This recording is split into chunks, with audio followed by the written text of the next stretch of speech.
Mesdames et messieurs, bonsoir. Merci de suivre ce journal, mais également de votre fidélité. Tout d'abord, toutes nos excuses suite à ce léger retard. Et le gouvernement du Niger a rendu public un communiqué relatif aux attentats terroristes perpétrés la semaine dernière en France et le déplacement du président de la République dans ce pays à Paris, notamment pour prendre part à la marche républicaine organisée par le gouvernement français pour protester contre ces attentats. Toutefois, le gouvernement s'insurge contre la poursuite de la caricature du prophète Mohamed paix et salut sur lui. Il interdit par ailleurs la parution et la vente du numéro de Charlie Hebdo du 14 janvier 2015 au Niger. Pour plus de détails, suivons le ministre de la Justice, garde des Sceaux, porte-parole du gouvernement, Marou Amadou.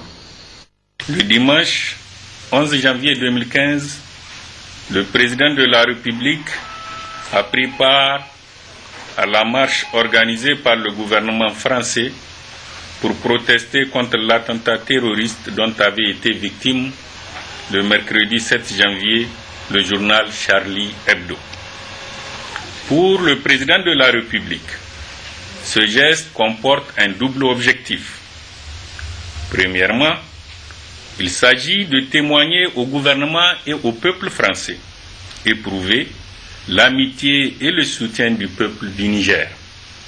Notre pays, lié à la France par des relations multiformes et anciennes, se souvient en particulier de la promptitude avec laquelle, il y a 2 ans, l'armée française avait volé au secours du peuple frère du Mali pour le sauver d'une équipée terroriste dont le dessein était de l'asservir.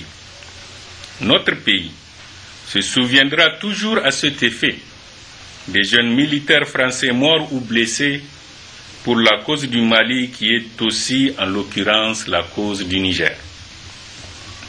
Le gouvernement mesure également de façon précise les effets positifs de l'opération Barkhane sur la sécurité de notre pays.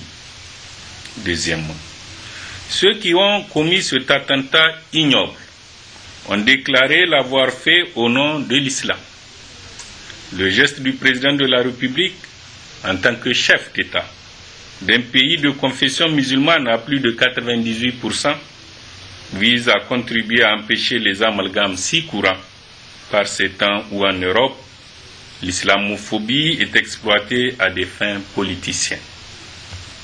Il s'agit pour le président de la République de contribuer à protéger l'image de l'islam contre ceux qui la dénaturent à travers des actes criminels foncièrement réprouvés par la foi musulmane. En effet, ceux qui ont commis cet attentat n'ont rien de musulman. Ils sont exactement comme ce jeune Nigérien du nom de Mustafa Goni Omar qui, le 26 mai dernier, après s'être enrôlé dans les troupes de Boko Haram au Nigeria, était revenu nuitamment dans son village de Chetima-Wango en compagnie d'autres personnes, réveiller son propre père, chef du dit village, et le faire assassiner parce qu'il ne serait pas un bon musulman. La participation du président de la République à la manifestation du 11 janvier procède donc de son engagement contre le terrorisme et pour la liberté. Il ne signifie nullement un quelconque soutien aux dérives qui peuvent découler d'une certaine conception de la liberté de presse.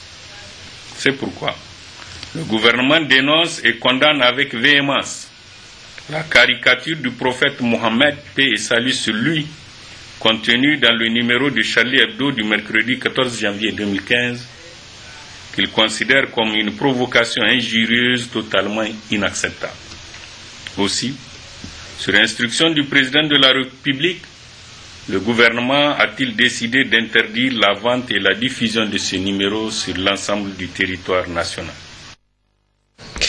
Et à Agadez, en début d'après-midi, des jeunes ont passé outre l'introduction du gouvernement de manifester dans ce cadre et affirment réagir à la nouvelle une de Charlie Hebdo du 14 janvier 2015. S'en sont pris donc au siège du PNDS Tareya qu'ils ont incendié après avoir brûlé des pneus dans les rues de la ville d'Agadez.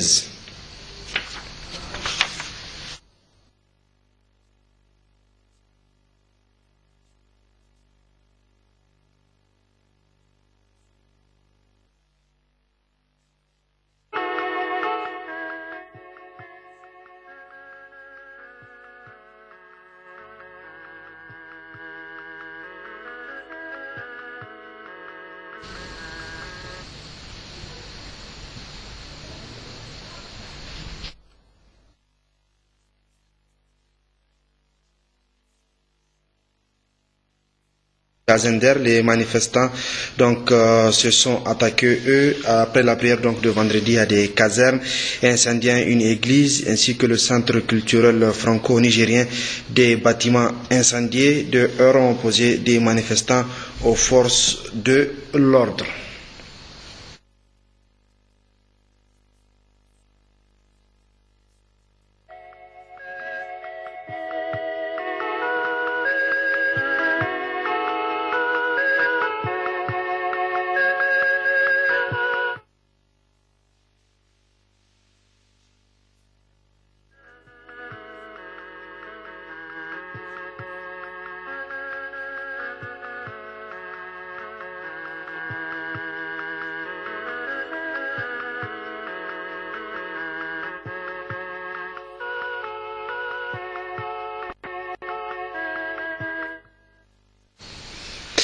Pendant ce temps, Niamey, le ministre de l'Intérieur, de la Sécurité publique, de la décentralisation et des affaires coutumières et religieuses a animé une conférence de presse relative à une manifestation donc, qui a eu lieu ce jour à Zender et à Agadez, manifestation dont vous avez suivi il y a quelques instants. Les manifestants ont donc brûlé l'église de Zender, le centre culturel franco-nigérien, et se sont pris à une caserne militaire. Je vous propose donc de suivre l'intégralité de cette conférence de presse du ministre de l'Intérieur et de la Sécurité publique, Hassoumi Massoudou.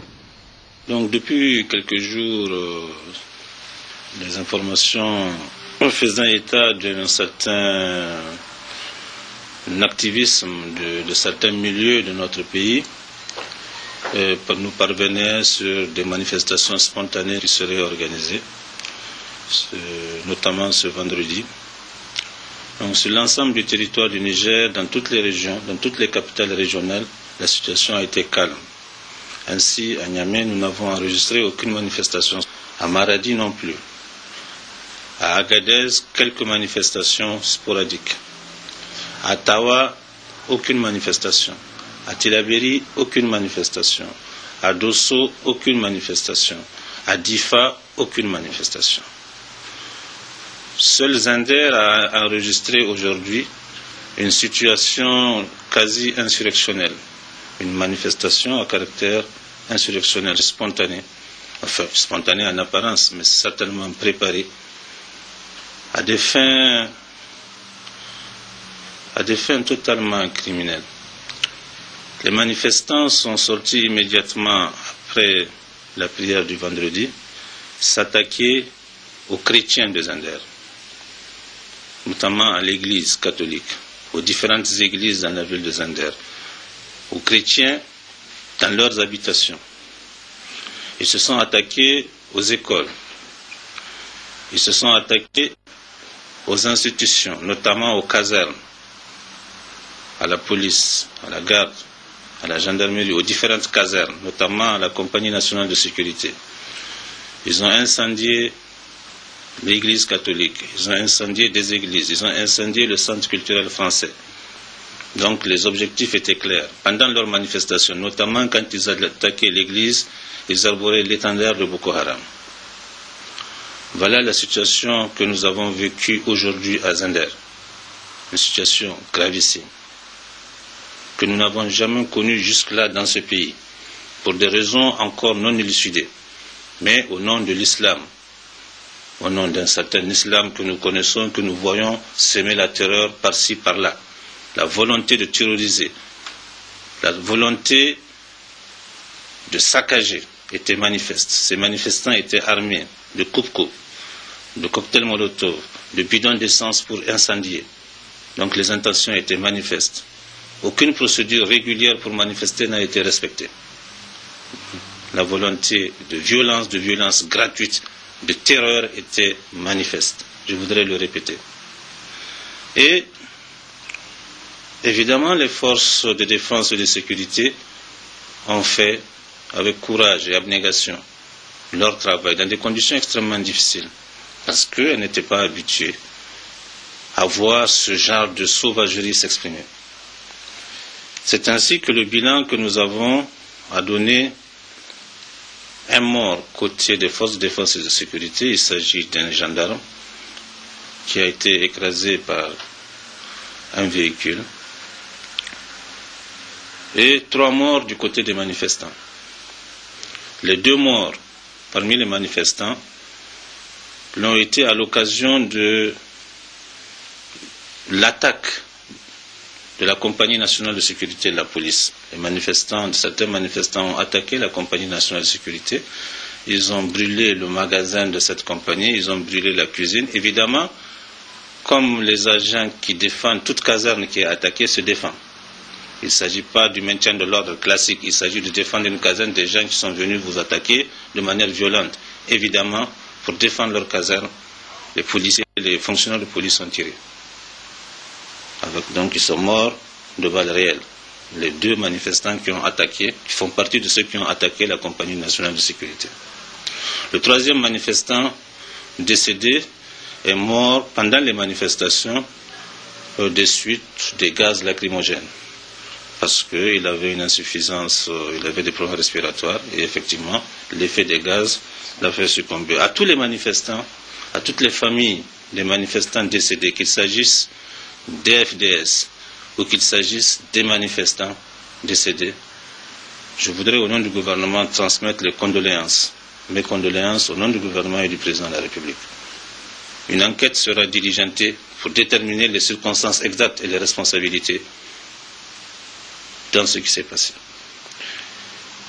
Bon, pour le moment, mais nous tenons à assurer l'ensemble des forces de défense et de sécurité que nous assumons complètement la responsabilité de l'intervention des forces de sécurité et nous les félicitons d'avoir sauvé ce qu'il y avait à sauver.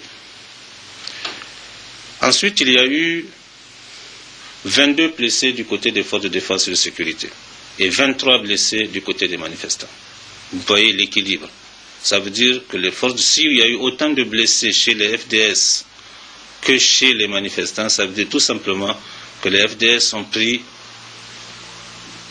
beaucoup de gants pour faire face. C'est pour ça qu'ils ont eu beaucoup de blessés. Ça veut dire aussi qu'en face, il y avait beaucoup de violence pour avoir un tel équilibre en termes de blessés. Donc voilà pour le bilan.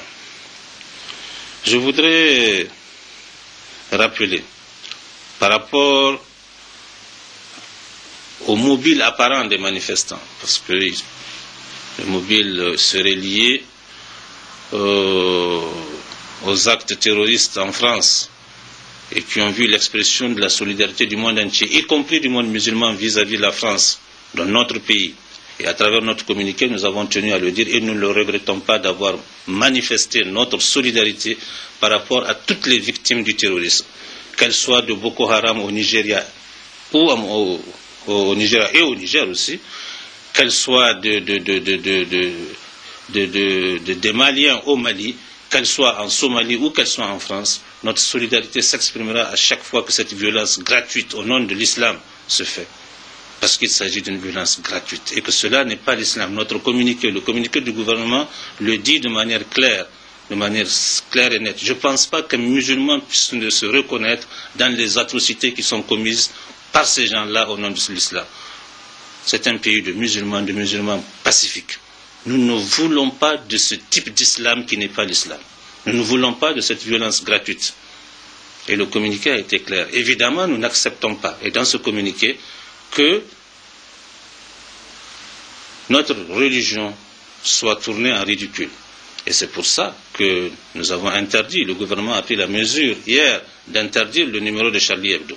Et chaque fois qu'il y a des images de ce genre qui sont contraires à notre religion, le gouvernement agira dans le sens de la protection et de la défense de nos valeurs culturelles et de nos valeurs religieuses. Cela étant dit, je voudrais dire que le gouvernement est déterminé à rétablir l'ordre, à Zender et partout ailleurs, à défendre l'ordre public, à défendre les institutions, à défendre l'État. Nous n'accepterons pas que la chienlit s'installe, que cela soit dit. C'est ainsi qu'à Niamey, par exemple, nous avons vu des gens passer un peu partout, convoquer un rassemblement demain à la mosquée, à la grande mosquée de Niamey. Ce rassemblement est interdit. Et nous prendrons toutes les dispositions pour que force reste à la loi, à Zender, à Niamey et comme partout ailleurs dans notre pays.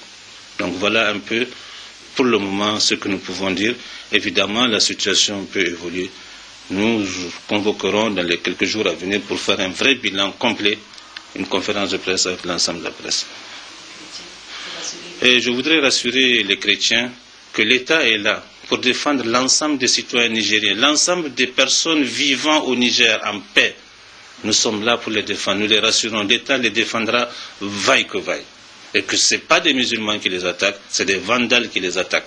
L'islam protège, l'islam n'est pas criminel. Et ceux qui les attaquent aujourd'hui, qui ont attaqué des chrétiens à Zender depuis combien d'années, qui vivent à Zender, aujourd'hui on s'en prend à eux. Eh bien nous avons la responsabilité et nous le ferons. Nous les rassurons, nous leur disons notre solidarité. La solidarité de la nation, la solidarité des musulmans du Niger vis-à-vis d'eux. Donc force restera à la loi. Et je voudrais que les Nigériens se rassurent. Nous mettrons tous les moyens pour que force reste à la loi et que les institutions républicaines et démocratiques soient sauvegardées. Et le Conseil des ministres se réunit ce jour, vendredi 16 janvier 2015, dans la salle habituelle des délibérations sous la présidence de Issoufou Mamadou, président de la République, président du Conseil des ministres. Après examen des points inscrits à son ordre du jour, le Conseil a pris d'importantes décisions. Au titre de la présidence de la République, le Conseil des ministres a examiné et adopté les projets de texte ci-après. Projet de décret fixant les modalités d'application de la loi numéro 2011-47 du 14 décembre 2011, déterminant la composition, les attributions et les règles de fonctionnement du Conseil national de sécurité. Le présent projet de décret a pour objet de fixer les modalités d'application de la loi numéro 2011-47 du 14 décembre 2011, déterminant la composition, les attributions et les règles de fonctionnement du Conseil national de sécurité CNS, modifié et complété par la loi numéro 2014-57 du 5 novembre 2014. Il prévoit entre autres la création d'un secrétariat permanent du CNS, d'un centre opérationnel du CNS et des centres régionaux et départementaux de sécurité. Projet de décret déterminant les attributions, l'organisation et le fonctionnement du Centre national d'études stratégiques et de sécurité SNES. Le présent projet de décret a pour objet de déterminer les attributions, l'organisation et le fonctionnement du Centre national d'études stratégiques et de sécurité SNES. Créé par décret numéro 2014-047/PRN du 30 janvier 2014, portant organisation des services de la présidence de la République et fixant les attributions de leurs responsables, le Centre national d'études stratégiques et de sécurité est un outil d'aide à la décision rattaché à la présidence de la République qui permet au Niger de disposer d'un cadre de réflexion, d'analyse et de production autonome de connaissances pour mieux accompagner l'action publique. Le présent projet de décret intervient pour fixer le cadre juridique qui permettra à ce centre d'accomplir ses missions. Au titre du ministère des Affaires étrangères, de la coopération, de l'intégration africaine et des Nigériens à l'extérieur, le Conseil des ministres a examiné et adopté les projets de texte ci-après. Projet d'ordonnance autorisant la ratification de l'accord d'Istisna-A numéro 2 NIR 0133 et de l'accord de mandat d'Istisna-A numéro 2 NIR 0133 d'un montant de 30 160 000 €, soit l'équivalent de 19 783 663 120 francs CFA, signé le 20 novembre 2014 à Niamey entre la République du Niger et la Banque islamique de développement BID concernant le projet de construction de la route Sanam-Tebaram. Le projet financé par l'accord d'Istisna-A et l'accord de mandat d'Istisna-A vise à améliorer l'accès physique des populations rurales au marché et aux services, tout en améliorant l'intégration nationale et régionale par le biais d'une route bitumée praticable en toute saison.